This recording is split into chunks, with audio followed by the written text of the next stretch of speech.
बिस्मिल्लाहिर्रहमानिर्रहीम। अस्सलाम वालेकुम नाज़रीन, आप देख रहे हैं गुजरात न्यूज़। खबर शामिल करने से पहले गुजारिश है कि हमारे चैनल को सब्सक्राइब कर लें और वीडियो को लाइक करें ताकि हर नई आने वाली खबर बर वक्त आप तक पहुंच सके। नाज़रीन, आपको अपडेट करने जा रहे हैं गुजरात के कौमी असम्बली के हल्का NA 63 से, जहां पर साबिक मशीर वज़ीर-ए-आज़म पाकिस्तान साबिक MNA बैरिस्टर नवाबज़ादा गज़नफ़र अली गुल की मुलाकात हुई है। साबिक चेयरमैन चौधरी मोहम्मद अली गुज्जर मरहूम के डेरा पर उनके कज़न चौधरी एजाज़ गुज्जर से, जो कि चौधरी मोहम्मद अली गुज्जर मरहूम के साथ गुजरात जेल में उस वक्त कैद थे, जबकि जेल से रिहाई के बाद चौधरी एजाज़ गुज्जर से जो है वो मुख्तलिफ जो सियासी रहनुमा हैं उनसे जो है उनकी मुलाकातों का सिलसिला जारी है।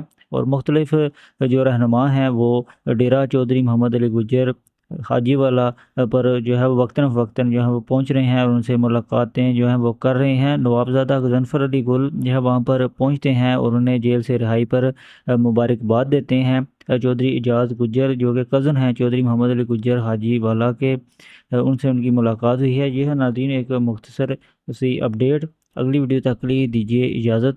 अल्लाह हाफ़िज़।